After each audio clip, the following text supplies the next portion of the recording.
Transport TV पर एक अभी मैंने न्यूज़ देखी है कि उन्होंने पत्रकारों ने एक स्टिंग ऑपरेशन करके एक ढाबे पे जहां डीजल लेते हैं और बेचते हैं वो ढाबे पे पता लगाया उन्होंने कि डीजल लेना और देना मना है।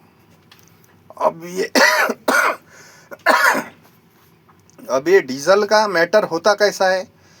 ये जो मेरी गाड़ी है मैं चला रहा हूँ 14 टायर है और मेरा 14 टायर का जो एवरेज है एक तरफ से लोड होता है एक तरफ से खाली होता है। सीमेंट गाड़ी है तो इसमें एवरेज के हिसाब से हमको दिया होता है 340 के हिसाब से 3.40 इस हिसाब से किलोमीटर के हिसाब से डीजल दिया होता है।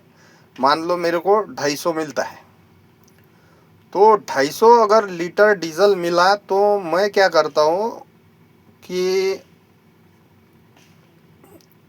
210 भरता हूँ या 200 भरता हूँ। 50 लीटर 40 लीटर के पैसे अपने जेब में डाल देता हूँ और हमको इसीलिए वो पूरा भरते नहीं है कि कंपनी ने हमारे से फिक्स किया है मतलब कि हमको 340 का एवरेज उसको देना ही देना है।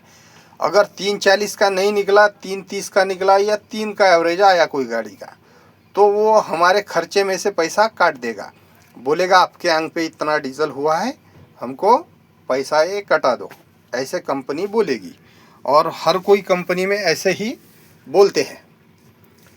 तो जो भी लंबे रूट की गाड़ियाँ चलती है जो ड्राइवर चला रहे उनका यही सिस्टम है कि उनको फिक्स एवरेज के हिसाब से डीजल दिया है। डीजल मतलब मान लो मुंबई से कलकत्ता गाड़ी जा रही है तो वो गाड़ी फिक्स खर्चे में फिक्स पेमेंट में फिक्स इसमें जाएगी। मतलब उसको ड्राइवर को सैलरी नहीं होगी, उसको सिर्फ रास्ते का खर्चा दिया जाएगा, उसका खाने पीने का खर्चा दिया जाएगा और जो 1000 2000 2-3 हज़ार जो भी ट्रिप होगी वो ट्रिप दे दी जाएगी और बोलेगा इतना डीजल इतना खर्चा आप जाओ, कोई तनख्वाह नहीं कुछ नहीं। ऐसा सिस्टम होता है।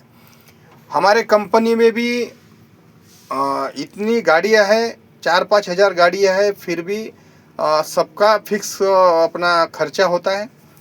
फिक्स खर्चा मतलब ऐसा हो गया कि मैं 400 किलोमीटर 450 किलोमीटर के अंदर चलता हूँ।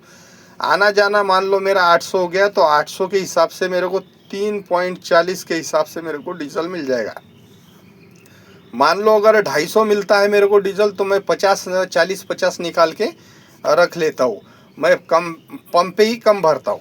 ये मैं इसीलिए करता हूँ कि यहाँ पंप वाले मान लेते हैं कि तुम्हारा इतना ये आया है, बाकी पैसा कैश दे देते हैं मेरे को। 90 रुपये 91 रुपये के हिसाब से नहीं, वो भी 10 रुपये लेते हैं। मतलब 80 के हिसाब से मेरे को पैसा देंगे वो, तो 80-82 के हिसाब से मेरे को पैसा मिलता है। अब इसमें बात आ जाती है कि अगर पंप वाले ने पैसा नहीं दिया तो मैं इतने 40-50 लीटर हर चक्कर का जो डीजल है वो क्या करूँगा और कैसे मैं उसको बेचूँगा। कैन लेके थोड़ा खड़ा हो जाऊँगा रोड पर कि भैया डीजल ले लो किसको चाहिए। हर चक्कर अगर मेरे को सैलरी नहीं है, मेरे को सैलरी मिलती है 1500 रुपये चक्कर। जितने चक्कर लगाऊंगा 1500 के हिसाब से मिलते हैं और मेरा 1700 रुपये ट्रिप का खर्चा है। मतलब मेरा खाना वीना सब आ गया उसमें।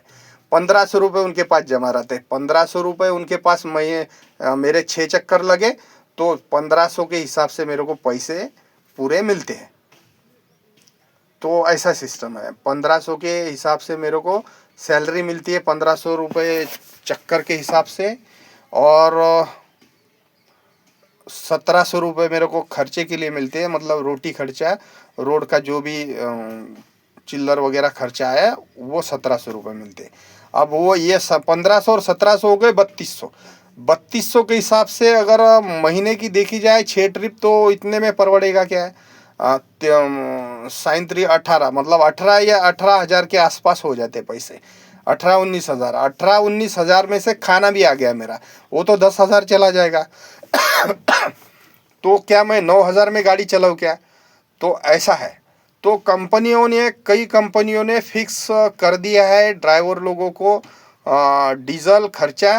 तो ड्राइवर लोग हम क्या करते हैं कि अगर पंप पे हमारा डीजल हमारा नहीं बिका, मतलब हम कम नहीं भर के पूरा पूरा अगर डीजल दिया पंप वाले ने 250 लीटर, तो मेरे को ये 40 लीटर ऐसे ढाबों पे बेचना पड़ेगा। और ऐसे ढाबों में जाके 10-15 रुपये कम के हिसाब से मेरे को बेचना पड़ेगा। और ये 10-15 रुपये ज़्यादा बेचेंगे, वैसे 70-75 से ये लेगा और 80-85 से ये बेचेगा। तो ऐसा है। तो इसमें हमारा नुकसान ही है, ड्राइवर लोगों का हमारा नुकसान ही है इसमें। तो इसीलिए ये जो ढाबे पे डीजल लेते हैं या बेचते हैं उसको दो नंबर कहा जा सकता है, चोरी नहीं।